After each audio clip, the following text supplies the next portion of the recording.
Saúde em Foco, com Edmo Gabriel.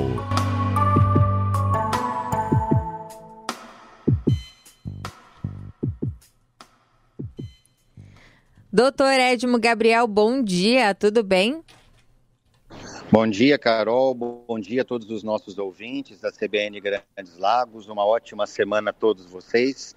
E vamos para um tema que vai certamente gerar bastante curiosidade e interesse dos nossos ouvintes. Com certeza, hoje a gente vai falar sobre os suplementos de colágeno. Principalmente pela mulherada, ele está sendo muito buscado, né, doutor Edmo? Exatamente. Hoje a gente vê, Carol, duas procuras muito importantes para o colágeno. A questão da beleza da pele, como você citou, principalmente as mulheres, e também pessoas que sofrem de artrite, doenças articulares, onde a gente sabe que o colágeno, por ser uma proteína, ele pode ser útil na recomposição dessa estrutura articular do nosso corpo. Então a gente vê a busca por esses dois, principalmente pele, elasticidade, do que até pele mais jovial, ninguém quer ter ruga, ninguém quer envelhecer, muitas pessoas procuram unidades articulares ortopédicas. Outro motivo é a questão das articulações. As pessoas buscam para melhor qualidade e desempenho no esporte, para recuperação das articulações. Então, pessoas com fragilidade no joelho, fragilidade de calcanhar, como as articulações são proteínas, né, são estruturas de proteína, a gente sabe que o colágeno pode ter alguma utilidade nesse sentido também. Sim, com certeza.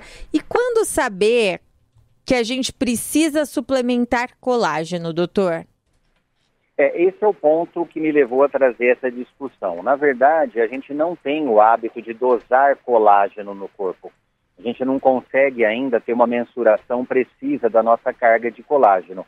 A gente identifica uma eventual deficiência do colágeno, geralmente olhando a estrutura do corpo. Então, se a gente pensar em termos de pele, você observa uma pessoa com aquela pele flácida, com aquela pele mais enrugada, você logicamente conclui que falta uma elasticidade proteica que é dada pelo colágeno. E da mesma forma, quando você vê uma pessoa tendo desgaste na articulação do joelho, do calcanhar, bacia, quadril, é porque você tem uma perda proteica também.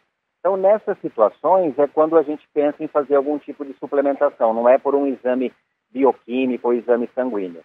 Agora, qual que é o detalhe maior que eu quero trazer aos nossos ouvintes?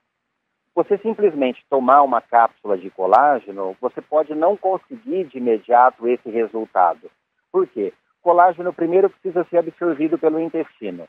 E aí a gente tem que ponderar. Como é que é a função digestiva dessa pessoa? Está adequada? Não está? Se simplesmente tomar cápsulas e assumir que você vai ter uma reposição adequada do colágeno ou de qualquer proteína pode não ser suficiente. O que os estudos têm mostrado? Você precisa ter uma função intestinal adequada para ter uma boa absorção. Claro que a indústria tem criado cápsulas de colágeno que possam ter uma absorção mais efetiva para ajudar na parte da absorção intestinal, mas depende muito do teu padrão intestinal. Então as pessoas têm que rever isso primeiro. Outra coisa, você tem que estar sempre hidratado para ter uma absorção adequada do colágeno. Muitas vezes a pessoa utiliza cápsulas sem se hidratar adequadamente no dia a dia. Também não resolve muito. E outra evidência que os estudos estão trazendo é que o colágeno, para ele ser melhor absorvido, você tem que ter um hábito de atividade física muito efetivo. Você tem que estar com a tua circulação sanguínea sempre estimulada, você tem que ter ativação metabólica diária, e aí o exercício físico é o melhor caminho. Nas pessoas que têm uma boa função intestinal ou que trabalham para ter uma boa função intestinal, através de uma dieta balanceada, de uma boa hidratação, muitas vezes uso de probióticos, que são aquelas substâncias que melhoram o nosso intestino, e também nas pessoas que se hidratam e praticam atividade física, muitas vezes de 5 a 10 gramas de colágeno ao dia pode ter alguma utilidade e algum benefício tanto para a pele como para as articulações. Doutor, e a partir de que idade que a gente começa a pensar em suplementar colágeno? Esse é um ponto importante. Você tocou numa questão crucial, porque o modismo acaba sendo tão grande que a gente vê pessoas aí, adolescentes, querendo tomar colágeno. Elas não estão nem definidas do ponto de vista da sua superfície física e corpórea, e elas estão ingerindo colágeno. Então, primeiro, você tem que esperar entrar na fase adulta efetivamente. Após os 18 anos seria o momento mais adequado, que é quando a gente está numa estabilidade hormonal, quando você está começando a entrar realmente na fase adulta. Fase adulta que eu digo é a parte hormonal, a parte física, você já cresceu toda a quantidade que você tinha que crescer, suas articulações já se estabeleceram, você já tomou forma do ponto de vista corpóreo. Aí sim, dali em diante, se você tiver lesões, se você tiver alguma necessidade, você pode pensar em suplementar. Agora, do ponto de vista da estética e da beleza, isso tem que ser muito cuidadoso, porque a gente vê às vezes pessoas que ainda têm vitalidade, que podem ter proteínas através da alimentação do dia a dia, já querendo tomar colágeno para prevenir envelhecimento. Isso é algo muito perigoso. A pessoa nem envelheceu efetivamente e a gente vê ela querendo usar em caráter profilático. Isso não vai te trazer benefício. Você só vai conseguir ter algum benefício positivo, algum ponto positivo efetivamente, quando você tem sinais de perda. E os sinais de perda proteica é pelo menos a partir dos 30 anos de idade.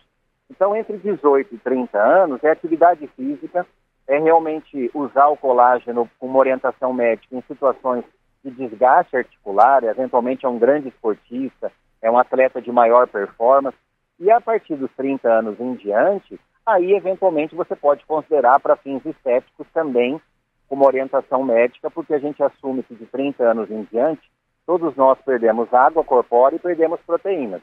Então, se a gente não se organizar em termos de suplementação e mesmo alimentação diária, a gente vai ter as deficiências realmente associadas ao avanço da idade. Certo. E, doutor, existem alimentos que a gente pode consumir no dia a dia que faça essa suplementação natural?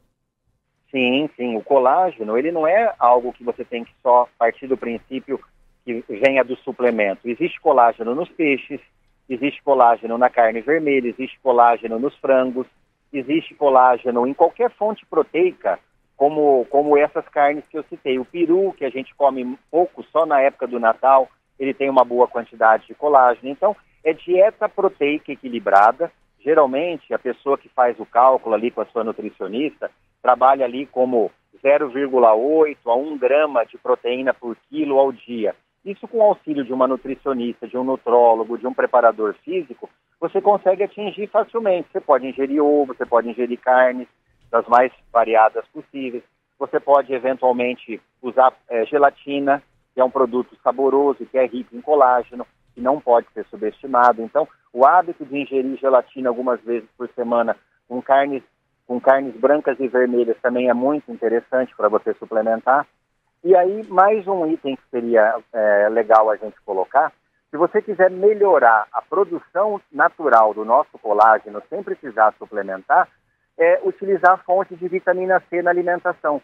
Suco de limão, suco de laranja, abacaxi, tangerina, pitaia. Quer dizer, nós temos tantas frutas brasileiras, inclusive, ricas em vitamina C, que se você consumir com maior quantidade, você está estimulando a produção natural do colágeno, já que colágeno depende de vitamina C para ser produzido. Excelente. Doutor, muito obrigada pelo papo e pelas dicas de hoje, como sempre foi excelente. Uma excelente semana para você e até segunda que vem. Todos os nossos ouvintes, espero que o tema tenha esclarecido um pouco esse mito e verdade relacionado à suplementação do colágeno e desejo a todos uma semana abençoada para que semana que vem, na segunda, estejamos juntos novamente. Um abraço.